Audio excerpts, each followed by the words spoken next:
가장 먼저 해야 될 것, 그리고 실제로 프로젝트가 나간 게 뭐 AI 컴퓨팅 데이터 센터 뭐 2번 유찰되긴 했지만 곧 다시 사업 공고가 될 거고요. 이런 AI 시대의 SOC에 해당하는 AI 컴퓨팅 인프라를 충분히 많이 확보를 해서 공급을 할 거고, 그리고 그렇게 공급된 인공지능으로 국내에 있는 뛰어난 플레이어들이 AI 모델, 파운데이션 모델을 잘 만들어서 스타트업들이 상업 용도로 쓸 수 있도록 오픈소스로 공개를 하게 되면 그 중에 일부는 일반적인 상업 서비스겠지만 그 중에 또 일부는 공공 영역에서 쓰일 수 있도록 해야 되는데, 그걸 좀 더 제도적으로 쉽게 만들어 주기 위해서 공공 조달 혁신을 하고 있는 겁니다. 그러면서 공공 분야라든가 민간 분야에서 혁신적인 서비스들을 활용할 수 있도록 AI 활용 바우처들을 정부에서 예산 잡아서 제공을 해야 되겠죠. 그리고 이 산업에서의 뭐 제조라든가 산업에서 인공지능을 활용해서 도약을 하기 위해서 AX가 되게 중요한데, 여기서의 핵심은 지역 발전, 지역 산업과 함께 연계해 가야 된다는 거고, 지역 산업 발전을 위해서 지역의 AX 인재들을 양성을 하기 위해 지역의 산업체와 AI 기업과 지역의 거점 대학들이 함께 협업을 하는 게 중요하다라는 겁니다. 그리고 이런 것들을 실행을 할 스타트업들을 투자를 하고 양성을 하기 위한 스타트업 펀드를 100조 이런 말씀을 드리고 있는 거고요. 그렇게 양성이 된 기업들이 글로벌로 진출할 수 있도록 하고 유니콘으로 성장할 수 있도록 해야 되는데, 그걸 하려고 봤더니 규제 열심히 풀어줘야 되고요. 이게 단순하게 샌드박스를 넘어서 아예 지역 단위로 메가 규제 프리존을 훨씬 더 효과적으로 진행할 수 있도록 하는 것도 해줘야 됩니다. 그리고 또 정부의 중요한 역할이, 우리가 강남원이라든가 로톡이라든가 타다 때 봤던 것처럼 레거시 산업과 새로운 AI 기반의 첨단 기술 기반의 기업들이 충돌이 일어났을 때 갈등 조정을 잘 해서 연창적으로 할 수 있도록, 그래서 윈윈이 될 수 있도록 하는 역할을 해야 된다는 거고요. 새 정부의 AI 정책 방향 과기자문회의 전원회의 때 발표했던 내용입니다. 기본적으로 AI 고속도로라고 하는 컴퓨팅 인프라 부분을 잘 구축을 하고요. 그걸 기반으로 해서 독자 AI 파운데이션 모델을 만듭니다. 단순하게 언어 모델만 만드는 게 아니라 훨씬 더 피지컬 AI를 고려한 행동 모델까지 역량 있는 기업들이 만들어 놓은 걸 오픈소스로 공개를 하는 거죠. 그렇게 오픈소스로 공개를 하면 그 모델들을 가지고 금융이 됐든 제조가 됐든 국방이 됐든 혹은 바이오가 됐든 특화 AI를 만들 수 있을 거고, 저 특화 AI를 가지고 다양한 서비스를 만들면서 모두 AI를 구현할 수 있겠죠. 그것과 동시에 현세대 AI뿐만 아니라 차세대 AI 기술도 함께 개발해 나가야 됩니다. 지금 거의 엔비디아의 어떤 독종매에 가까운 상황을 국산 AI 반도체 투자를 해드리고, 또 다음 세대의 AI 기술이라고 할 수 있는 AGI라든가 혹은 ASI라든가 이런 기술들, 원천 기술을 확보를 하기 위한 노력도 당연히 해야 됩니다. 그리고 피지컬 AI도 지금 수준의 피지컬 AI를 넘어선 다음 세대 피지컬 AI도 준비를 해야 되겠죠.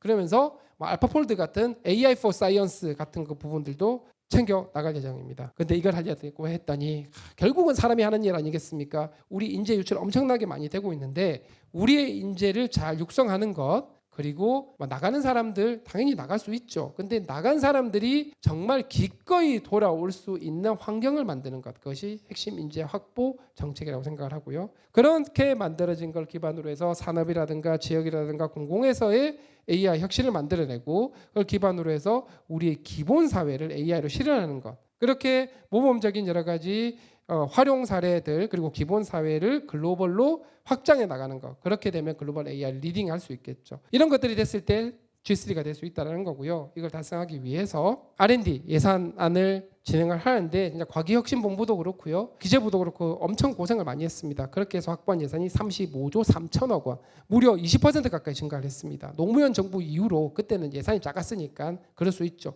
엄청나게 많이 증가를 시켰습니다. 왜냐? 지난 정부 때 24년 예산이 대폭 감소되면서 거의 망가졌던 생태계를 회복을 넘어서 도약을 하기 위해서 엄청나게 대규모 투자를 한 겁니다. 특히 주요 R&D 30조가 넘게 최초로 하게 됐죠. 그중 AI만 보자면 2조 3천억 원 규모입니다. 굉장히 많이 늘었어요. 이런 예산을 바탕으로 해서 우리가 어떤 걸 할 거냐? 거의 비슷합니다. 앞서 말씀드렸던 여러 가지들을 진행을 할 거고요. 특히 제가 설명을 더 드린 게 지역입니다. 지역의 산업과 연결을 해서 새로운 성장 동력을 만들고, 수도권뿐만이 아니라 지금 우리의 성장 한계가 와 있는 건 수도권 중심이었기 때문이거든요. 지역도 수도권만큼 함께 성장할 수 있는 동력을 만들어낸다면 지금의 한국을 극복할 수 있을 거라 보고 있고, 그 때문에 뭐 광주 지역의 여러 가지 AI 혁신 도시, 그리고 호남 지역, 광주를 포함한 호남 지역 전체를 신재생 에너지 기반의 AI 프로젝트, 그리고 경남과 전북 지역의 피지컬 AI에 관련된 프로젝트, 대구 지역의 자율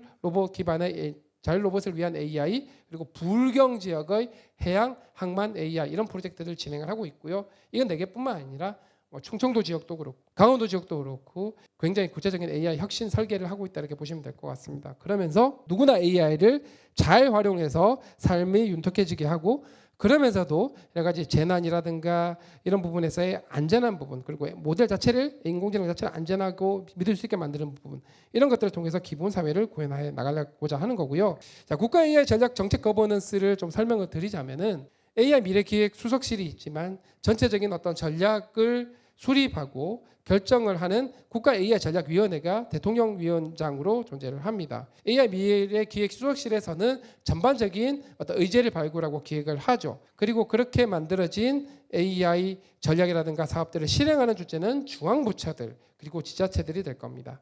그래서 국가 AI 전략위원회 관점에서 보면은 실제로 기술 인프라라든가 과학인재 이렇게 쭉 적혀 있는 분과들이 존재를 하고요. 그리고 전략위원회 안에 CAIO 협의체가 있어서 AI 미래기획 수석이 협의 의장을 맡고 모든 부처의 차관들이 들어와서 함께 인공지능 관련된 아젠다를 논의를 하게 됩니다.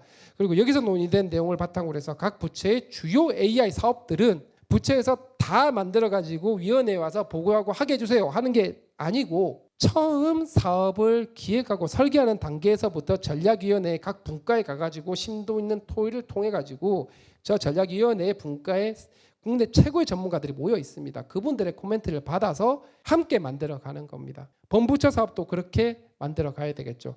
그렇게 해야 예산이 확보되고 집행이 될 수 있도록 운영을 할 예정입니다. 전략 AI 전략위원회를 적극 활용해 주시기를 부탁드리고, 각 부처 CAIO 산하의 차관이죠. 차관 분들이 바쁘세요. 그러다 보니까 이분들 실제로 인공지능을 할 수 있도록 실무 AI 담당실을 두시기를 권장드립니다. 공공 AX 사업하실 때 핵심 고려사항 말씀드립니다. 계속 말씀드리지만, 첫 번째, 소외자 중심으로 사업 설계를 해주실 것. 두 번째는 공공이 다 하겠다 생각하지 마시고, 공공은 기본 철학입니다. 데이터와 관련된 데이터 API만 제공하고 마스크 앱 때처럼 민간의 역량을 최대한 활용하고 경쟁을 하도록 지원을 해준다고 생각을 하시면 됩니다.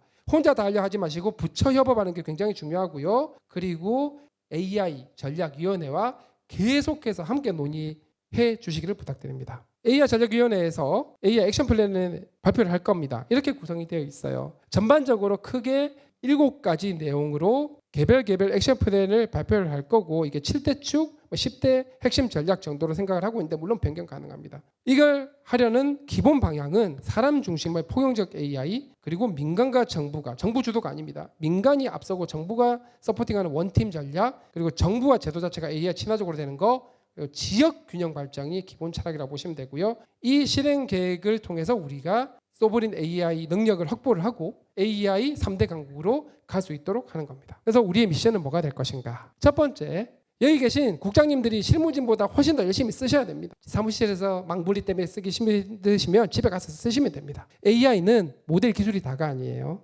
밸류체인 전체와 정치, 경제, 사회 영향력은 물론이고 외교, 안보 관점에서의 핵심이다. 그래서 AI 주권이 중요하다는 걸 기억하셔야 되고요. 이 말씀을 드리고 싶어요. 이거 김용봉 정책실장께서 하신 말씀이신데, 우리의 한계는 제도 규제가 아니고 상상력이라는 겁니다. 상상력을 동원해서 문제가 안 될 이유를 찾는 게 아니라 되게 할 방법을 찾아야 된다는 거죠. 현장에 답이 있으니 현장 전문가들 말씀 많이 들으시고, 그리고 여러분들이 열심히 하셨던 정책 부분, 성과 부분을 널리 알리자. 보도자료 다 아닙니다. 유튜브도 열심히 활용하시고 소셜미디어, 뉴스 적극 활용하자는 얘기입니다. 정책 수의자와 소통을 많이 하시고요. 말씀드린 것처럼 본부처 사업은 AI 전략위원회와 커뮤니케이션 많이 하셔야 되고, MCP부터 깔자. 이거 넘어가겠습니다.